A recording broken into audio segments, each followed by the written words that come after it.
ജീവിതം പൊരുതാനുള്ളതാണ് മക്കളെ. അയ്യോ ആ കൊല്ലല്ലേ. എയർബോൺ ഏറ്റവും വലിയ ഏവിയേഷൻ കോളേജാണ്. 5 മക്കളെ ഒരു പ്രസവത്തില്. ഞാനിപ്പം കണ്ണൂർ എയർപോർട്ടില് റാംബസ് ബോയ്സ് വർക്ക് ചെയ്യാം. ലക്ഷദ്വീപിൽ ഒരു കുട്ടി പറക്കുക, ഉയരത്തിൽ നിൽക്കുക എന്നുള്ളത്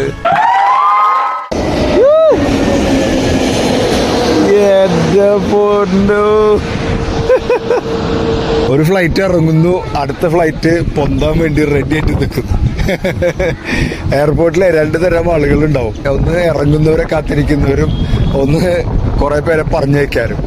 ഇറങ്ങുമ്പോൾ ഇവിടെ സന്തോഷമാണ് അല്ലേ, ആരോ ഉറ്റവർ വരുന്നുണ്ട്. പൊന്തി പോകുമ്പോൾ നമ്മുടെ പ്രിയപ്പെട്ടവർ ആരോ പോവുകയാണെന്നുള്ള സങ്കടവും പിന്നെ എന്തെങ്കിലും ജോലിക്കാണെന്നുള്ള സന്തോഷം ഒക്കെ ഉണ്ടാവും. ഏവിയേഷൻ മാനേജ്മെന്റ് പഠിക്കുന്ന എയർബോൺ ഏവിയേഷൻ അക്കാഡമി പയ്യന്നൂർ, അവിടുത്തെ കുട്ടികൾക്കും പേരൻസിനും ടീച്ചേഴ്സിനും ഒക്കെ കൂടി ക്ലാസ് എടുക്കാൻ വേണ്ടിയുള്ള പോക്കിലാണ്. കേരളത്തിലെ ഏറ്റവും വലിയ ഏവിയേഷൻ കോളേജാണ് എയർബോൺ. ഏറ്റവും കൂടുതൽ ഏവിയേഷനുമായി ബന്ധപ്പെട്ട ജോലി കൊടുക്കുന്നതും അവരാണെന്നാണ് നമ്മുടെ ഷിജു മോഹൻ അദ്ദേഹം പറഞ്ഞത്. മാത്രമല്ല അവർക്ക് BBA with aviation, BCA with logistics, അങ്ങനെ പലവിധ കോഴ്സുകൾ ഉണ്ടെന്നാണ് അറിയാൻ കഴിഞ്ഞത്. ക്ലാസ് എടുത്തു, അടിപൊളി പിള്ളേരായിരുന്നു. ജോലി നേടി വീട്ടുകാരെ സഹായിക്കണം, സ്വന്തം കാലിൽ നിൽക്കണം, കരിയർ ഉണ്ടാക്കണം എന്നൊക്കെ ആഗ്രഹിച്ചു വരുന്ന കുട്ടികളാണ്. അപ്പൊ അവരോട് ആ രീതിയിലാണ് നമ്മൾ സംസാരിക്കുക. വാശിയോടുകൂടി ജീവിതം വിജയിച്ച കുറെ മനുഷ്യന്മാരുണ്ട് അല്ലേ. 5 മക്കളെ ഒരു പ്രസവത്തില്. ഓർമ്മയുണ്ടോ? 10, 15, 20 വർഷം മുമ്പ് 5 മക്കളെ പ്രസവിച്ചത്. 5 പേരെ, 4 പെൺകുട്ടികളും ഒരു ആൺകുട്ടിയെയും ഒരമ്മ പ്രസവിച്ചില്ലേ. ആ അച്ഛൻ ഇവരെ എങ്ങനെ വളർത്തി വലുതാക്കുമെന്ന് ആലോചിച്ചിട്ട് അച്ഛൻ ജീവിതം വിട്ടേച്ചു പോയി. അദ്ദേഹം മരിച്ചു. ആ ഷോക്കിലായിരിക്കും അദ്ദേഹം മരിച്ചുപോയി. പക്ഷെ അദ്ദേഹത്തിന് മനസ്സിലാവാത്തൊരു കാര്യം ഉണ്ടായിരുന്നു. അദ്ദേഹത്തിൻ്റെ ഒപ്പമുള്ള ആ പത്നിയുടെ, ആ ഭാര്യയുടെ, അവരുടെ വില്ലിങ്നെസ്, പവർ, അവരുടെ ശക്തി, സ്ത്രീ ശക്തി എന്നൊക്കെ നമ്മൾ പറയില്ലേ, ആ സ്ത്രീയുടെ ശക്തി ഇപ്പോൾ വർഷങ്ങൾക്ക് ശേഷം നമുക്കറിയാം. ആ കുട്ടികളെ കല്യാണം കഴിഞ്ഞു, ഡോക്ടറായി, വിജയിച്ച് കാണിച്ചു തന്നു. നമ്മുടെ മുമ്പിൽ ഇങ്ങനെ നിൽക്കുക. അമ്മ ഫൈറ്റ് ചെയ്യാൻ തീരുമാനിച്ചു. ജീവിതത്തിലെ ജീവിതം പൊരുതാനുള്ളതാണ് മക്കളെ. പൊരുതാനുള്ളത് പൊരുതി കയറണം.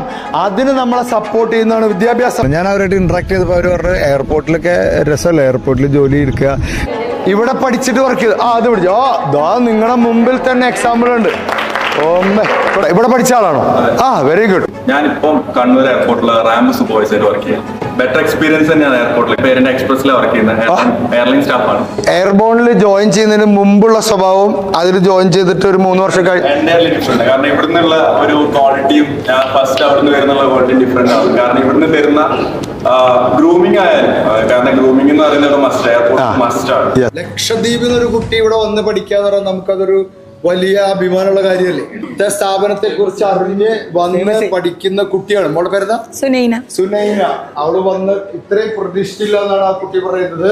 വന്നപ്പോ ഭയങ്കര ഇഷ്ടമായി. ഇത് ഏത് ഇയറാണ് ഇപ്പൊ പഠിക്കുന്നത്?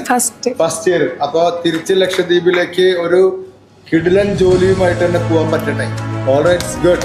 ഇവര് മാത്രമല്ല, ഇവിടെ പഠിച്ച് ജോലി കിട്ടിയ കുട്ടികൾ അവരുടെ വീഡിയോ ഒക്കെ അയച്ചു തന്നു. അതിൻ്റെ ഇടയിൽ ചെറിയൊരു ആക്ടിവിറ്റി ചെയ്തേ.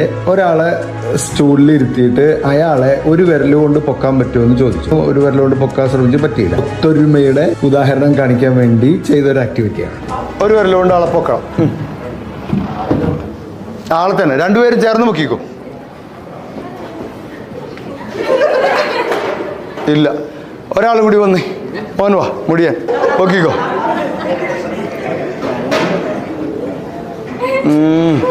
2 കൈ 2 വിരൽ ഉപയോഗിക്കാം, പറ്റൂല. All right. മോള് വാ. എന്ത് ഉപയോഗിക്കാം?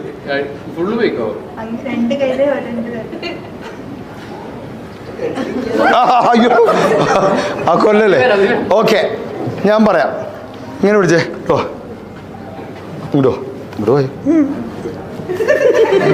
ഇങ്ങനെ പിടിക്കും. നീ അവിടെ ഉറച്ചിരുന്നു കേട്ടോ, പൊന്തൂല്ലാന്ന് ഉറച്ചിരിക്കണം. ഇയാള് ഫ്രണ്ടില് കാലിന്റെ മുട്ടിന്റെ ഡീൽ ഇതിങ്ങനെ വെക്കാം. 1, 2, 3 സ്റ്റാർ എന്ന് പറയുമ്പോൾ മുകളിലേക്ക് നോക്കി പൊക്കിക്കോ. ബാക്കിലേക്ക് ഇരുന്നോ. ആയിരുന്നോ? ഓക്കെ, വെക്കി. നീ അവിടെ ഉറച്ചിരുന്നു. ഓക്കെ, മുകളിലേക്ക് മാത്രം നോക്ക്, താഴേക്ക് നോക്കരുത്. ഇത് കുഴപ്പമില്ല, എന്തുണ്ടെങ്കിലും ഞാൻ ഏറ്റു. ഇവിടെ അടുത്ത ആശുപത്രി ഏതാ? ഹോസ്പിറ്റൽ. അവിടെ ഞാൻ കൊണ്ടുവന്നിരിക്കും. കാല് നേരെ വെച്ചോ. Okay, 1, 2, 3 start. അല്ല, ഒന്നുകൂടി നോക്കിയേ, പൊക്കി നോക്കിയേ, ഒന്നോ നോക്കാറോ, സ്ട്രോങ് ആയിട്ട് പിടിച്ചു. ഓക്കെ, സ്ത്രീകളുടെ ശക്തി ഇത് അപ്പുറത്തുനിന്ന് കാണാം. ഓക്കെ, പൊക്കിക്കോ. 1 2 3. ഓക്കെ, അയാളെ മാറ്റിയിട്ട് വേറെ ആളൊന്ന്, ഒരു ബോയ് ഒന്ന്, അവൾക്ക് കിളി ആയിക്കൊണ്ടിരിക്കുക. അയാളൊന്ന് 1 2 3 സ്റ്റാർട്ട്. Thank you. ഇതിൽ നിന്ന് നമുക്കെടുക്കാവുന്ന മെസ്സേജ് എന്താ? ഒരു വിരലുകൊണ്ട് അസാധ്യമാണ്, 2 വിരലുകൊണ്ട് അസാധ്യമായിട്ട് തന്നെ തോന്നിയത്. 2 പേരെ 2 വിരലുണ്ടായിട്ട് നമുക്ക് പറ്റൂല എന്ന് തോന്നി. 3 വിരലുണ്ടായിരുന്നു, 3 പേരും 6 വിരലും ചെയ്യാൻ നോക്കിയില്ല. 4 പേരായപ്പോൾ പറ്റുമോ എന്നുള്ള സംശയം ഉണ്ടായിരുന്നു. പക്ഷെ ഒരുമിച്ച് ചെയ്തപ്പോൾ ഇതങ്ങോട്ട് പൊങ്ങിയപ്പോൾ നമ്മളാകെ ഇയാളുടെ മൊത്തം ഭാരത്തിൻ്റെ ഒരു 5% ഒരാൾക്ക് ഉണ്ടാവുള്ളൂ, അയാൾക്ക് ഉണ്ടാവുള്ളൂ, ഇയാൾക്കും ഉണ്ടാവുള്ളൂ, അല്ലേ? ഒരുമിച്ച് നിന്നാൽ അത്ഭുതങ്ങൾ ഉണ്ടാക്കാം. കുടുംബത്തിൽ ചിലർ വീട്ടിലേക്ക് കൊടുക്കുന്നവൻ കൊടുത്തോണ്ടിരിക്കും. പക്ഷേ ഒരാളിങ്ങനെ മൂത്ത ആളായിരിക്കും, ചിലപ്പോൾ താഴെയുള്ള ആളായിരിക്കും, അയാളായിരിക്കും വീടിനെ നോക്കുന്നുണ്ടാവുക. കുടുംബത്തിന് അങ്ങനെ പ്രത്യേകത ഉണ്ട്. കൊടുക്കുന്നവൻ കൊടുത്തോണ്ടിരിക്കും, വാങ്ങിക്കുന്നവൻ വാങ്ങിച്ചുകൊണ്ടിരിക്കും. ഒരു കുടുംബത്തിൽ 4 5 പേരുണ്ടെങ്കിൽ അവരെല്ലാവരും ഒരുമിച്ച്, അല്ലെങ്കിൽ 3 പേരുണ്ടെങ്കിൽ ഒരുമിച്ച് ആ കുടുംബത്തിലെ കാര്യങ്ങൾ ചെയ്യുമ്പോൾ ഒരാളുടെ ഭാരം ഒന്ന് കുറയും. 4 പേരും ചേർന്നപ്പോൾ ഏതാണ്ട് 60-70 കിലോ ഉള്ള ആ പയ്യന്റെ ഭാരം ഓരോരുത്തർക്കും വളരെ കുറഞ്ഞിട്ടാണ് വീതിച്ച് കിട്ടിയത്. ഇതാണ് ഒത്തൊരുമയുടെ ഗുണം. ഒരു ജോലിയിൽ, ഒരു ടീമിൽ, ഒരു ഫുട്ബോൾ കളിയിൽ ഒക്കെ ഒരു ടീം ബിൽഡിങ്ങിന്റെ ഒരു ബേസാണിത്. എല്ലാവരും അവരവരുടെ ജോലി കൃത്യമായി, അവരവരുടെ ഭാഗം കൃത്യമായിട്ട് ചെയ്താൽ ടോട്ടൽ അതിന്റെ ഔട്ട്പുട്ടും ഗംഭീരമായിരിക്കും, ഓരോരുത്തരുടെ എഫേർട്ടും കുറഞ്ഞിരിക്കും. Alright, thank you so much. Thank U.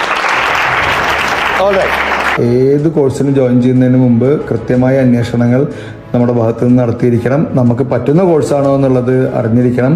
നമ്മുടെ കുട്ടിക്ക് പറ്റുന്ന കോഴ്സാണോ ഇത് എന്നൊക്കെ വിശദമായിട്ട് അന്വേഷിക്കണം.